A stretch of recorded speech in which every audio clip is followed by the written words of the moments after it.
Good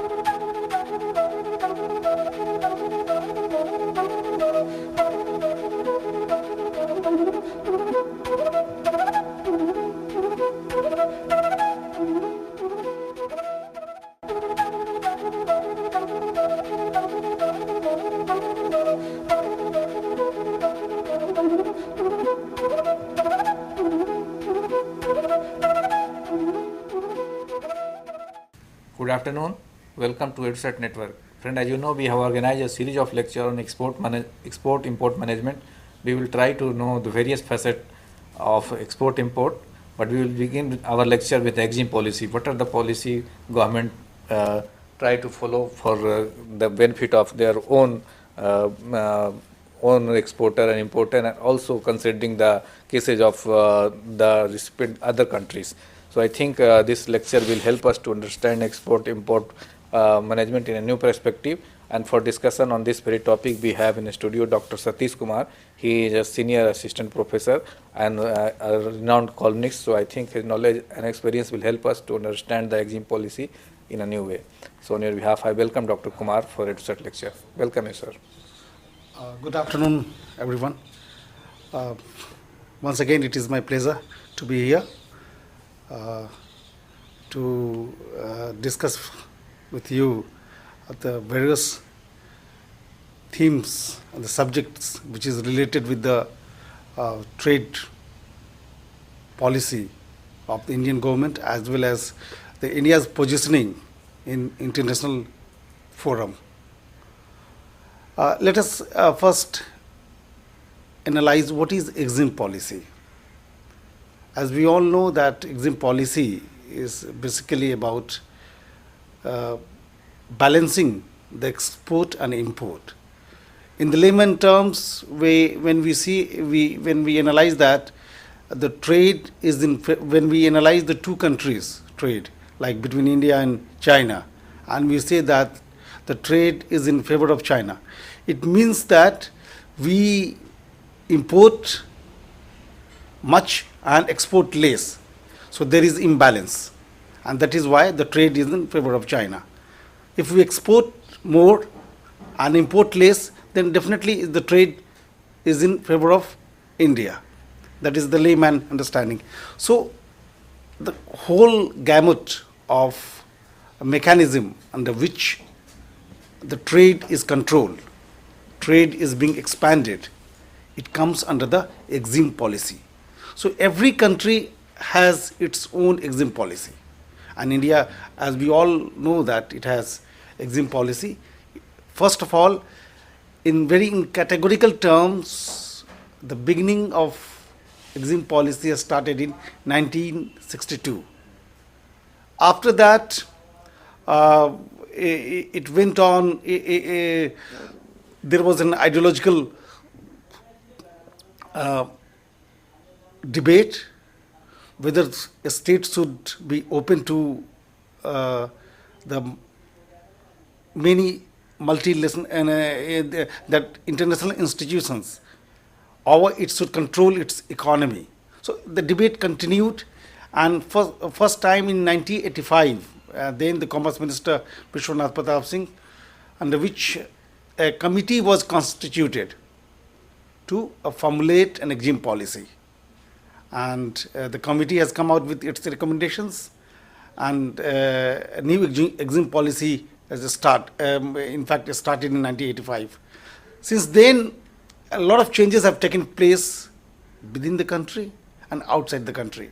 As we all know that in the last years of the 90s, when Indian economy was in deep trouble, the foreign exchange rate reserve was the minimum, and there was a lot of speculations at the time.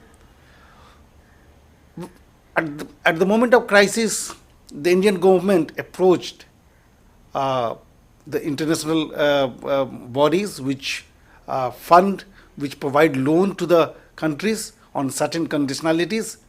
As we all know that World Bank and IMF, International Monetary Fund.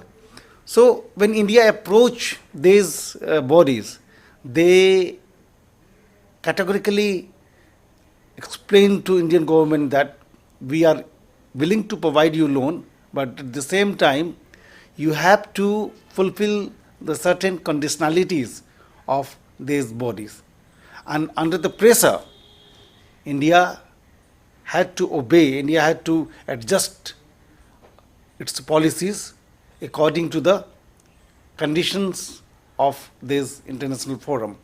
And finally, the new Exim policy came into force in 1992, and it started onwards under the new economic policy. As we all know, that what is the new economic policy? There are three words that are generally used under the new economic policy: liberalization, privatization, and globalization. Let us have a background of this understanding of the themes.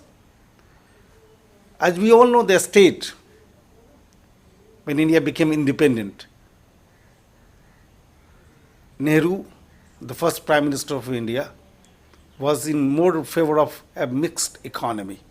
He was much impressed by the erstwhile Soviet Union's economic structure rather than the Western perspective of America and other countries. So he wanted an intent of socialist structure of Indian economy. Under this socialist structure, the state had the control over the economy. And that is why the commerce, the trade was not open. In India had a number of conditionalities. It was not free for all to open a firm and run its own business. So entrepreneurship, industrial entrepreneurship, was restricted within the rules and regulations of Indian government.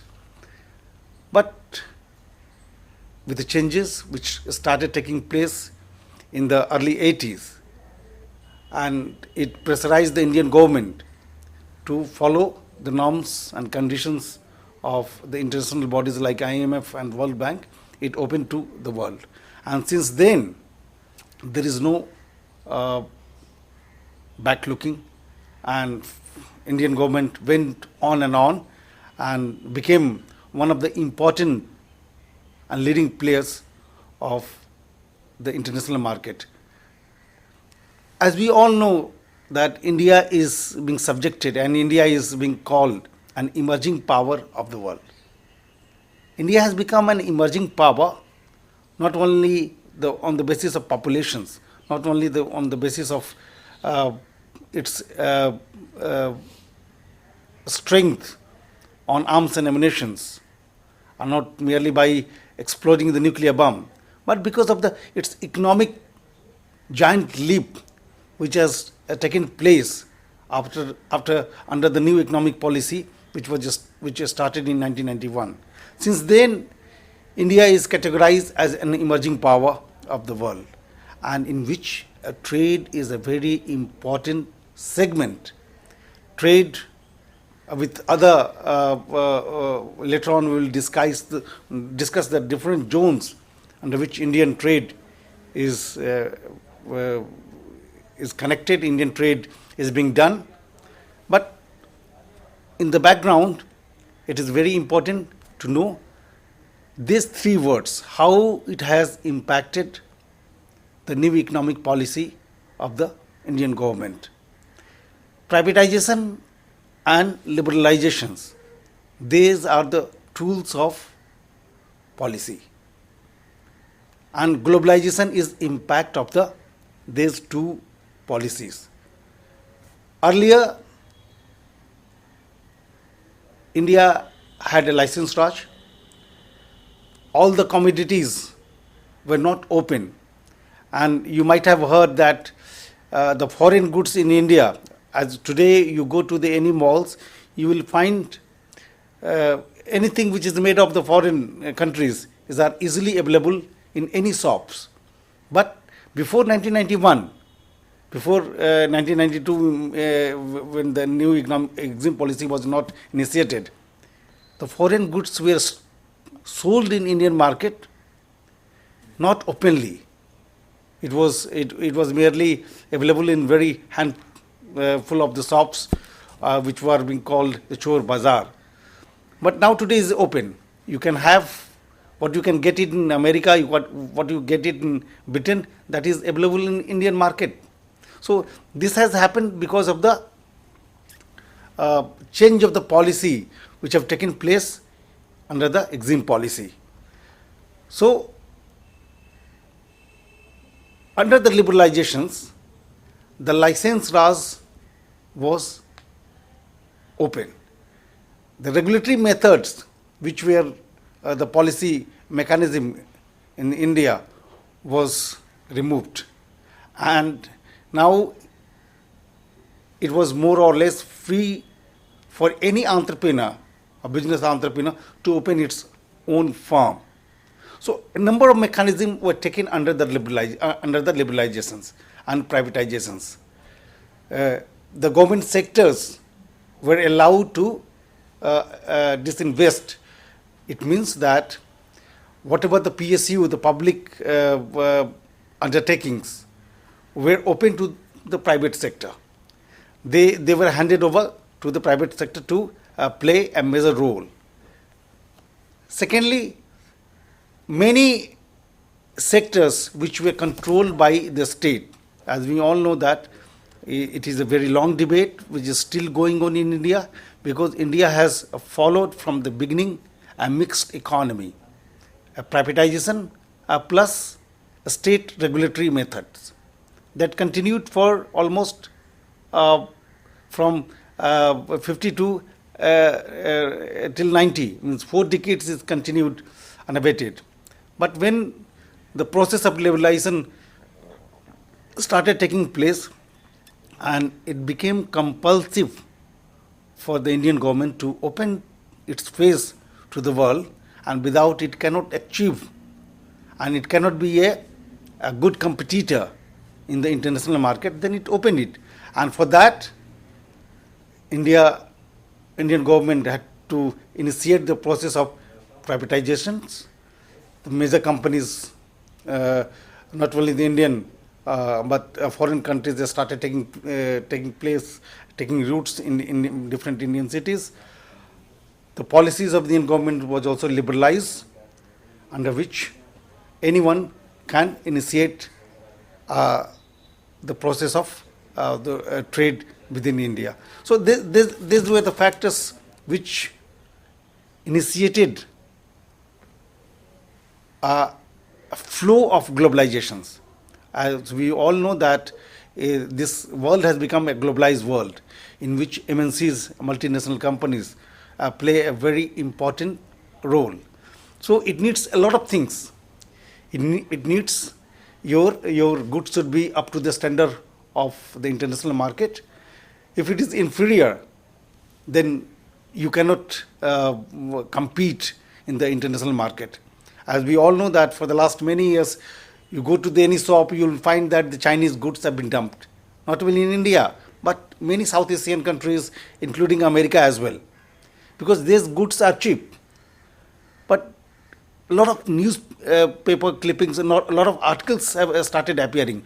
And it almost became a threat for the Indian economy that if Indian goods were sidelined, you might have read in the newspaper that toy shop in Delhi, 3 leading toy shops in Delhi were being closed because the Chinese toys are so cheap that nobody buys the Indian toy.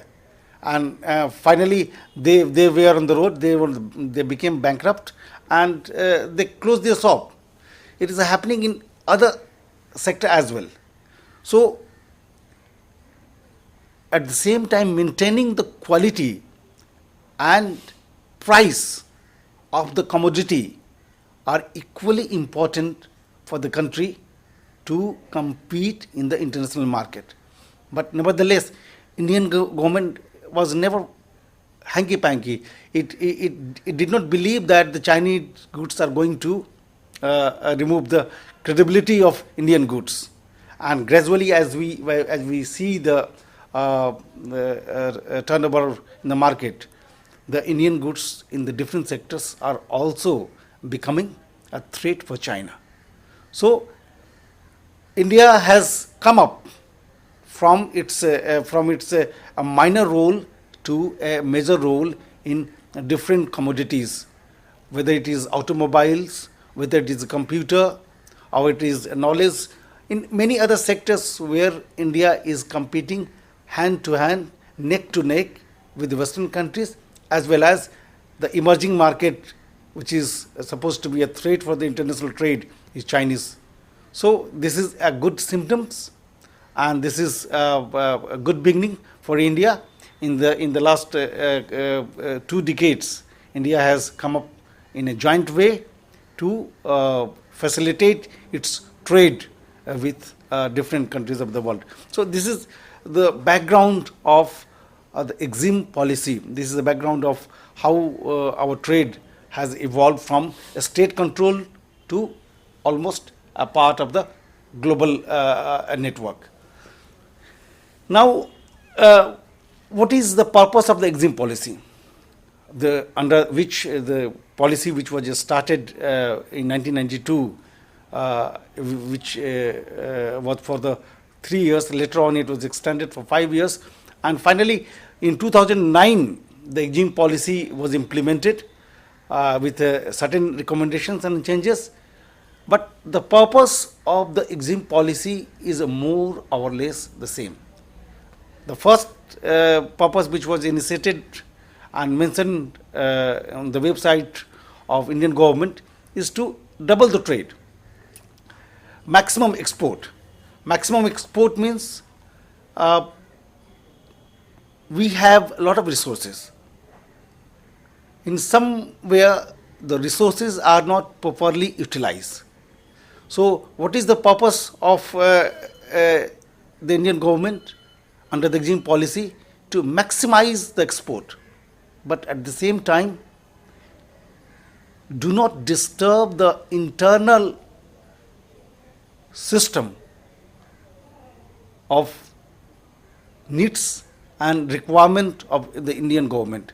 Recently, you might have seen, very recently, the price of onion has gone up to 100 rupees per kg in almost all the cities of India. That was a glaring example. Immediately, when this subject was debated, almost in each and every channels of the news and newspaper, the government came under pressure. Prime Minister had to intervene, and he immediately said that the export of the onion should be immediately stopped. The hoarding of the onion should be punished and checked, and the price must come down to the needs of the people of this country. So at the time, Agriculture Minister Pawar was also panicked, and somehow through some certain mechanism, the government maintained and succeeded in lowering the price of the onion. Now, within 2-3 months, the new crop of the onion has come up, and the price has come down to a certain extent that it has become threat for the farmers. Recently, in a couple of days before, there was a news in the media that the farmers of Andhra Pradesh and Maharashtra were agitated on the streets that the price has come down to 5 rupees and there is a control on the export. So government must remove the control on export so they can send it to the other countries and the price will rise. So this is here the government plays a role of a facilitator, and it also regulates where the needs of the people is fulfilled. Then the commodities are open for the export. If that particular needs is not fulfilled within the country, then there is a problem. We cannot export and make the price of a particular item within the country more costly, and people should pay more money for that particular commodity. So the role of the government is more as a facilitator and to a certain extent as a regulator to see how the export and import is being is done. Third purpose is stimulate the economic activities. What is the economic activities when we try to define it? The economic activities is basically related with the trade. And one of the important segment of the development is not merely agriculture or other activities, but when we sell something which we have in abundance, which we have more than what we require for the country, then we export it to other countries to get the foreign money. And not only the foreign money, but at the same time establish the credibility of Indian goods as a brand subject in many other countries. So these are the factors which push any country from developing country to a developed country. So India in the last few years has come up dramatically to race against the many industrialized countries in the world in establishing not only MNCs but many other products which were essential for making India a superpower, making India as a emerging power or center of power in terms of economic definitions. Fourth, the purpose of Exim policy is also to focus on the sustainable development. As we all know that we need to utilize the resources of our country.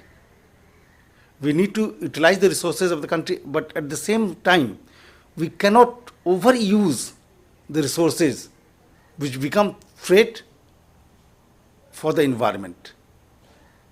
We cannot adopt irregular practices which pose threat for the coming generations.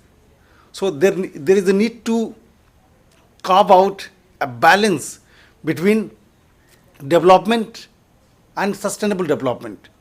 Sustainable development means we need to keep certain things for the coming generations as well.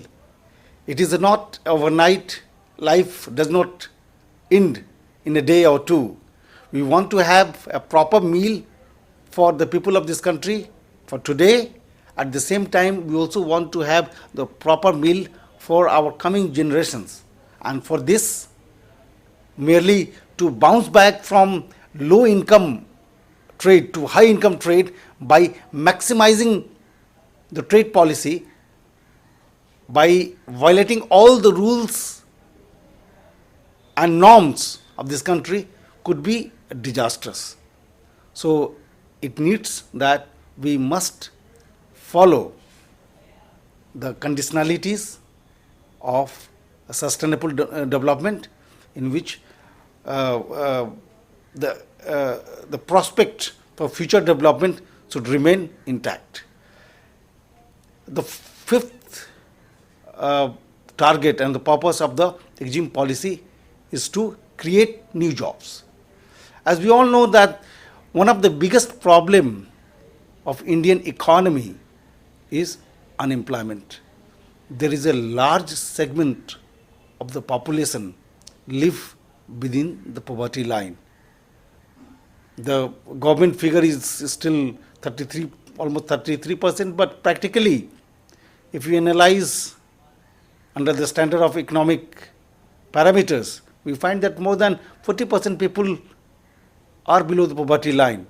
They do not have the excess of all what they need. So, and one of the reason of the backwardness, one of the reasons of poverty in India is unemployment. This Exim policy is based on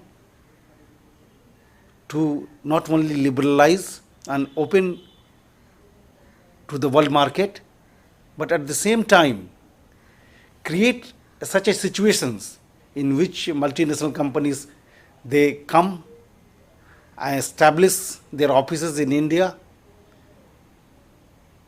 to provide jobs for the new entrants, for the young people of India.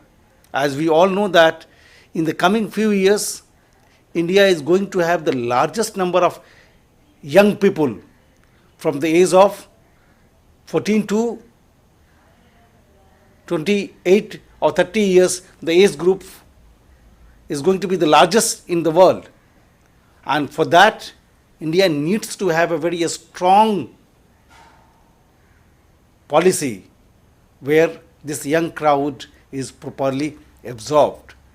So Exim policy of the Indian government also focus on this very important segments in which trade must go on, trade must double, trade must fulfill all the requirements, and India should become stronger. But at the same time, it also cater the employment problems. It must address the problems of job scarcity in India. So that is also taken care of that.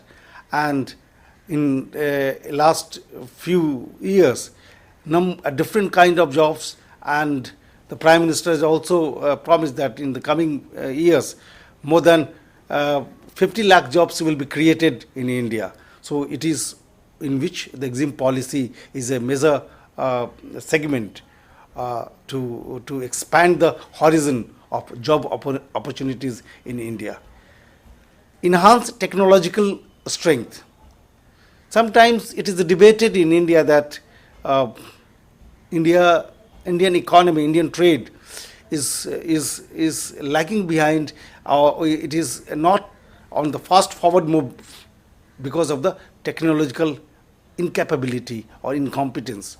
So one of the major focus of the Exim policy is also to standardize the technological competence in India.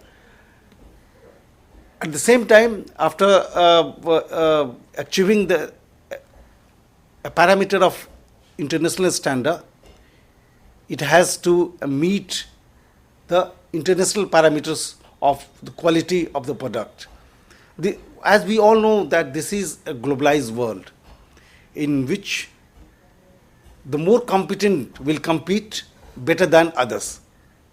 The more intelligent, the man who runs faster will be winner. So this is open race. It is not a license charge. It is not a regulatory mechanism under which a particular country will be subjected to discretionary methods. So it will be open to all, in which America, all Western countries, including China, will be in the race. So we need to compete on that. So for that, we need to have a better technological strength.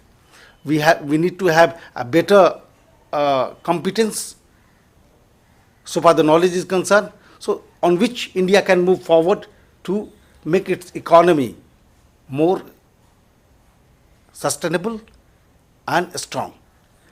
Now, new Exim policy, as I explained to you that what are the basic purposes. Now we will discuss about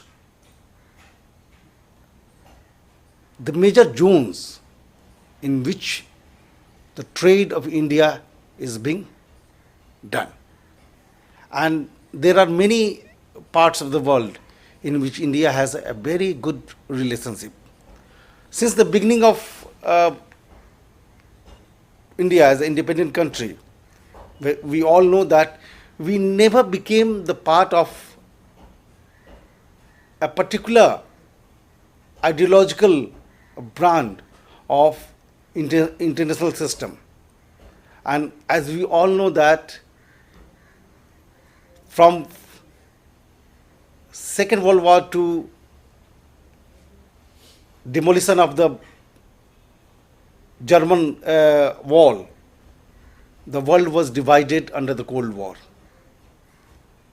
and in which politics used to be the driving force of economics. The country used to have the economic ties with those countries which had a better diplomatic ties, a better understanding, political understanding with these countries.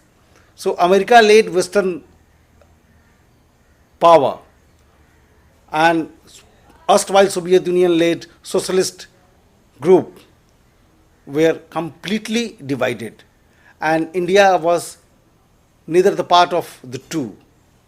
So it tried its own to formulate its policy, foreign policy, and under this foreign policy, we also establish economic ties with all these countries independently, without getting tracked, without getting trapped by either of the group.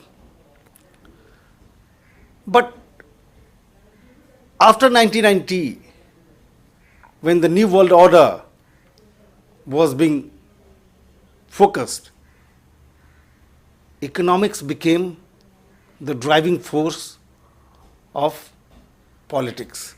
Earlier, politics used to dictate terms of economics, but after 1990, we all know that in not only in India but in international scenario, this formula has changed. Now, the most of the countries, including America, believe that we can have an economic ties in spite of the political problems. And the best example is US-China ties. We can see that there are many disputes which are still lingering between these two countries, but economic trade is increasing day by day between USA and China, and there is a strong lobby has been created within the US policy framework, which strongly advocate a minimum friendly good terms with China. So whenever there is a regime change, the speculations become hot that America may going to break all its terms with China. But it did not happen, and it will not happen, in fact. Why? Because of the trade volume between the two countries are so large. So many jobs have been created in both the countries because of this trade. So merely political factors will not dismantle the economic ties between the two countries. In the same way, India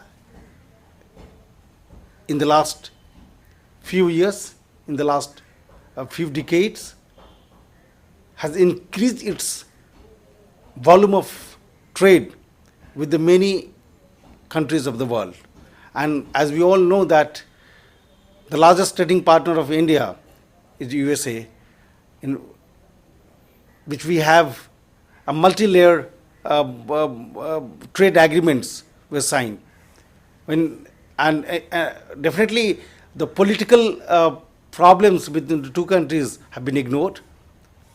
When India tested its nuclear, there was a problem. Then America had put a lot of conditionalities on Indian government, But later on, when USA found that India has the largest middle class market for its product, then it opened its gate for Indian economy, and the trade between the two countries increased in a big way. And in the last visit of the US president, when he came to India, number of agreements, trade agreement were signed between India and USA. Same way, it is very surprising, but it is a well fact to recognize that in the last 6 months, almost all the 5 P member of the Security Council of the world, and which are supposed to be the leading countries of the world, their president and the prime minister visited India in the tenure of the 6 months, and they signed number of trade agreements. If we see the list in the last, forget about 1 decade, in the last 1 year, we will find the British Prime Minister, the French President, the Chinese Premier, American President, Australian Prime Minister, and the Prime Minister and the President from Central Asian countries to African countries, they have visited India, and the purpose of their visit was mainly to increase and enhance the trade with India. They see that India has a lot of potential. The trade with India will be very beneficial. So this recognition itself is very important for this country, and that is why the trade of India is increasing.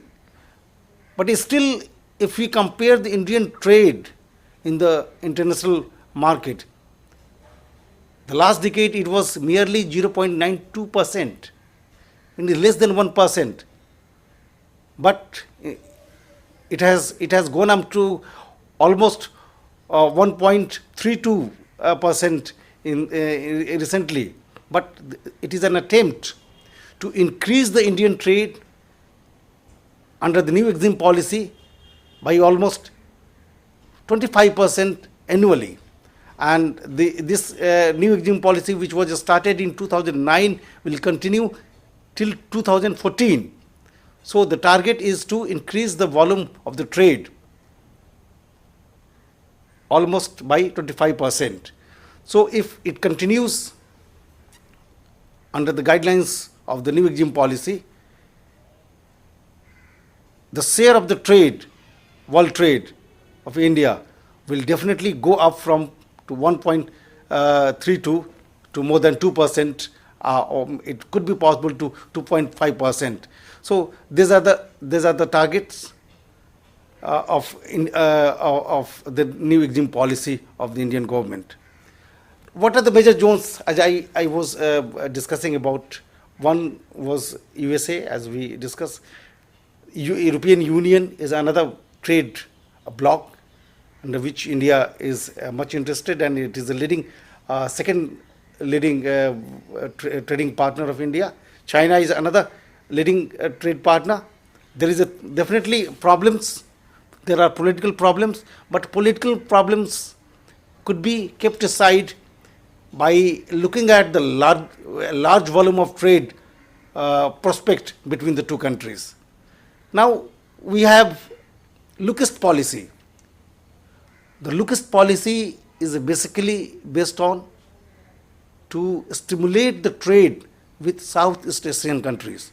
And one of the international forum, in fact, that is the regional forum of the Southeast Asian country, is a major trade with India. Many South Asian countries' president, they have come. The Indian Prime Minister and the ministers have also visited to South Asian country to stimulate further its Lucas policy. The Lucas policy, it not only reaches to Burma, but it reaches to Indonesia, Malaysia, and many adjoining countries of the world, where the China has also a major share. The second other important bloc, emerging bloc, is Central Asia. After 1991, Central Asia became independent bloc, independent countries from the clutches of Soviet Union. Since then, India is one of the leading partner, one of the leading player in this area. China had went ahead from us, and it has established road and transportations from its Xinjiang province. There is a competitions between the two giants, between India and China, who is going to take over economically the Central Asian states. And as we see the policy till today, then we are really far behind from China. China has also made a road to connect the Central Asian states. It also has planned out to bring oil from the from the Gulf through the Central Asia to China, and many other sectors. They have created a lot of infrastructure facilities between China with Central Asian states. But India is also trying its level best. India is taking help of the other countries. There is one blockade on the way, and that is Pakistan. Pakistan is not willing to give the space on which India can develop its trade relations with the Central Asian states. But Central Asia is one of the emerging market, is one of the emerging trade blocks for India. The most important trading blocks is South Asia as well. And as we all know that we have a regional organization that is called SAARC, which was established in 1985. And the purpose of the SAARC was to stimulate trade in South Asian countries. And as we all know, the figure of the South Asian trade among themselves are very low. It is disgusting that we only have almost less than 1% trade among these countries, and we trade with other Western countries and China and other. So the factors of a slow trade in South Asian countries are obvious. The political factors still dominate the economic factors. In the international forum, including China, our rest of the regional organization, whether you take the name of the European Union, NAFTA, ASEAN, other groups, their focus is economics. They do not get entrapped into the political debate and political disturbance or political differences among their member states. But South Asia corporations, SAARC, is still a victim of politics. And as we all know that recently when India was facing a trouble, India was facing the crisis of onion prices, and the Indian government approached the Pakistan officials. Initially, Pakistan agreed, but later on it refused to provide onions what we needed at the time. So this is the policy of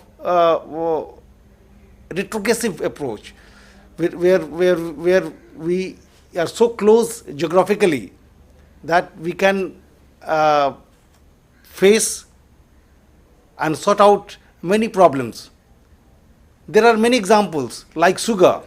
We export sugar to many countries. If Pakistan imports sugar from India, its prices in Pakistan market could be much cheaper than what it is today, because China imports its sugar from far flung of the world, Brazil and other countries, Cuba. So because of the distance, the price of that commodity goes up. So what is the sugar which is sold in India in 30 to 40 rupee kg, it is sold in Pakistan market in more than 150 to 160 per kg. So it is the lack of trade among the South Asian countries. And as we all know that This is a very established fact that it is a trade, not aid, is the solution of the economic problems for the developing countries, whether it is Bangladesh or Nepal or Bhutan or India or any countries. If the particular country is dependent on aid from the Western countries or our international institutions like IMF or World Bank, their economy will not be a sustainable economy. They will be prone to many kind of disease which will make their state very weak. Fortunately, India has come out strongly from these notions, and it has established its economy very effectively, and it is not prone to the conditionalities or the winds which blow in the international market. The very glaring example is the economic crisis which erupted in 2000 onwards, I think 2004-5, which continued till 2009, in which a number of countries were affected. The foreign trade has come down drastically, but Indian economy was affected to a certain extent, but it was not affected that the life of the people of this country become problematic. And it has not affected because of its a strong base, it's a strong economic policy and a strong Exim policy to bear the burden, bear the adverse situations which affected America and other Western countries. So, we discuss about these factors of the economic zones in which India has a major role to play. There are a lot of opportunities still left. Now, one important angle of the Exim policy, which we will try to discuss about the political factors of Exim policy. As we all know that whether it is a foreign policy or economic policy or Exim policy, it is discussed or prepared for the benefit of this country. The larger aim and objective is to provide maximum benefits to the people of this country and make the country stronger, more sustainable, more vibrant. But what happened? It has a number of problems has crept in over a period of time. And one of the problem which we have under the political dimension is the factor of law and order problem. As we all know that India is a democratic country. At the same time, many states of India are reeling under the violence of Naxalism. And under the Naxalism, there is a threat of law and order. And we all know that none of the MNCs are willing to establish its industries, its companies in the Naxal infested area. You might be aware that any company, before establishing its branch, they conduct a study under the risk management. And the purpose of this study is to identify what are the threat perceptions in this particular area. And when they find that there is not conducive atmosphere, then they move out from this area to another area. So, if we want to increase the trade, then we need to have a very amicable atmosphere in which we can invite the foreign players, the foreign entrepreneurs and national entrepreneurs to run the business. And business could be run only in a very peaceful and amicable situations. Second problem is ideological divide. Still, the problem between the different political parties, which started during the Nehru era of mixed economy, is running high in the Indian Parliament. The debate is going on, and you might have seen that the left parties, which backed out from the coalition politics of this government on the basis of this policy only. So they do not miss any opportunity of leg pulling of the central government on the policy of trade with Western countries as well as many other countries under the new Exim policy, which was just started in 2009. Third political factors is underutilization of resources.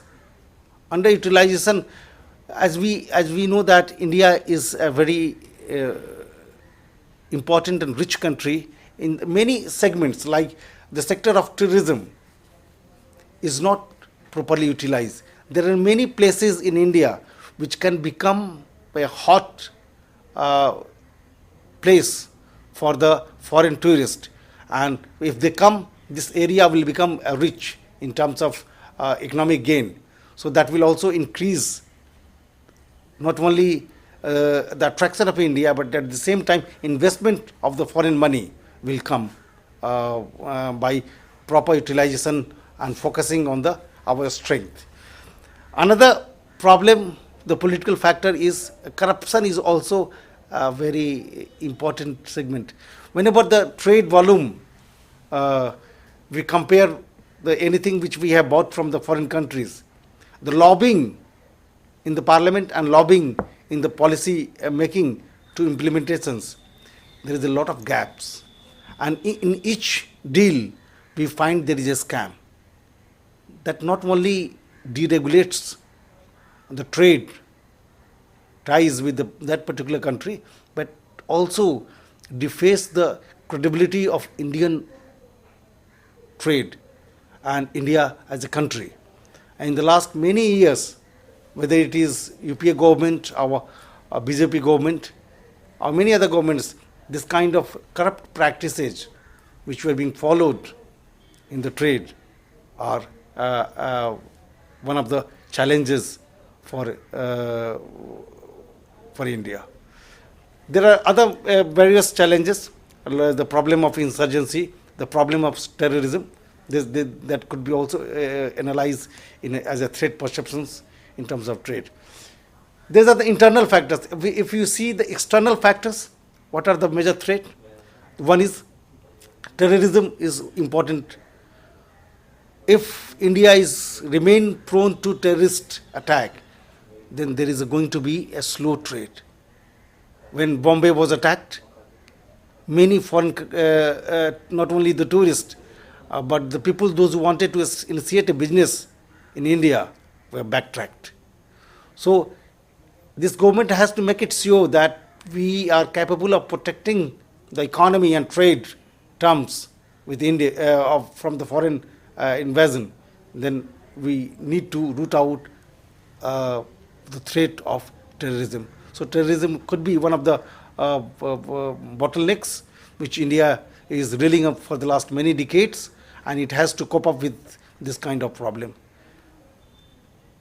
Another important international pressure is international institutions like World Bank, IMF, and WTO, the rules and regulations of WTO, which are more or less dictated by the hegemonistic practices of the Western countries, that is led by America. So that do not allow, though theoretically the purpose of WTO is to increase the trade all over the world. The trade volume should increase. That could be the instrument to mitigate the poverty at the international level. But the way it has been practices, the way on selected items, on selected subjects, which favor the Western practices, which favor the motives of the Western practices, in which the third world countries, including India, become the back burner, become at the loss of practices of equity.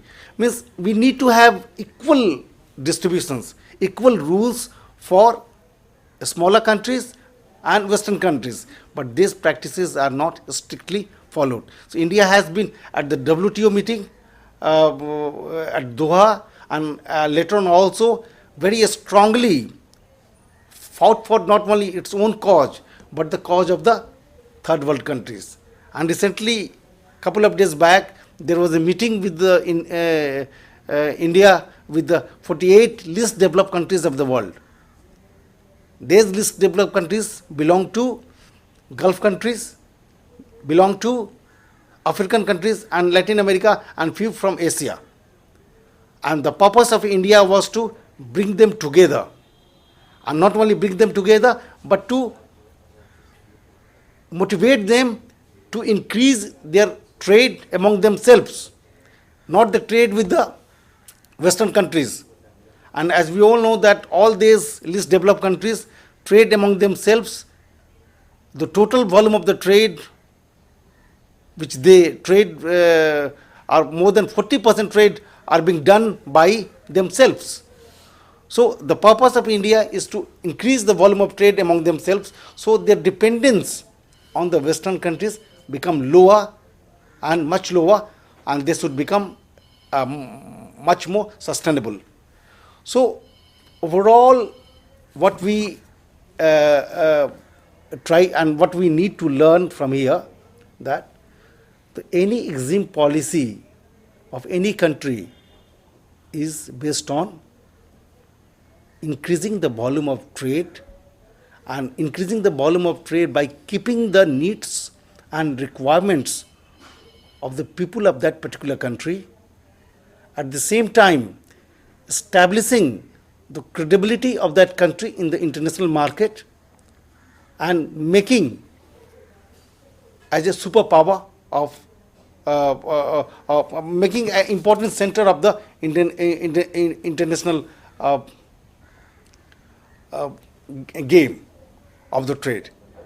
India, from 50 onwards, from state regulated economy to open economy, which started in 1991, has taken a long jump, has taken a leap, and now it has initiated a process in which the trade, which used to be less than 1%, has gone up to more than 1.32%. The target is to reach by 2.5% of the total volume of the trade, but it has the Exim policy is based on the policy of economic sustainability. There are a number of the trade which has increased in the last few decades is more or less of the service sector. If you divide the economic sector, we find that the primary sector of Indian economy, which is supposed to be the backbone of Indian economy, that is agriculture, is still sidelined. It is still not properly addressed. So under the new Exim policy, this has been focused and this has been streamlined. So the perspective for India is definitely better, and in the coming years, the trade of India with other countries will increase, and it will make this country a more prosperous and important economic player of the world. Thank you. Okay. So how do you see that when the present world has been opened, the India prospect to capture the more export-import market in coming decades? In the coming decades, there are a number of sectors in India. Indian brand. India has become a brand. In automobiles, also we're supposed to be very backward, but in the last few years, we can see the Indian automobiles are almost scanned to all over the world. In the same way, there are many things which have become very important, and it is sold hotly in all over the world.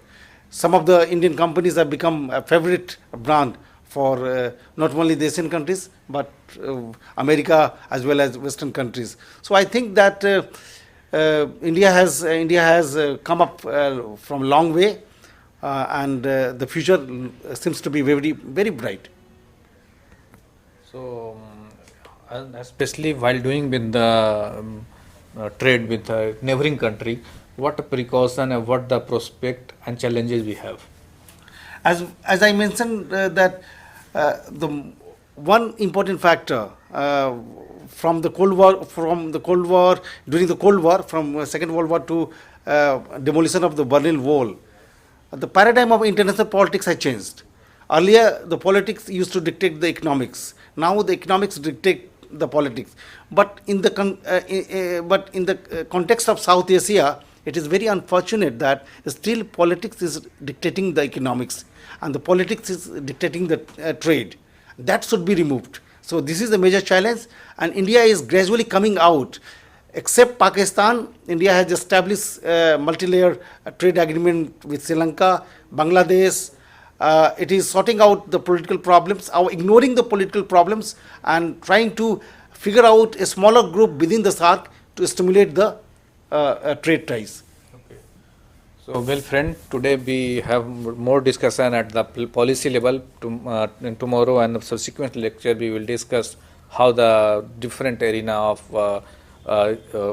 of export-import management differ from the different countries, and also in what we need to do our groundwork before we go for the trade trade with other countries. So I hope today lecture must be beneficial for you. So with this word, we would like to conclude the lecture, and I thank all of you for watching the lecture, and on your behalf, I thank Dr. Satish Kumar for giving such a wonderful lecture. Thank you very much.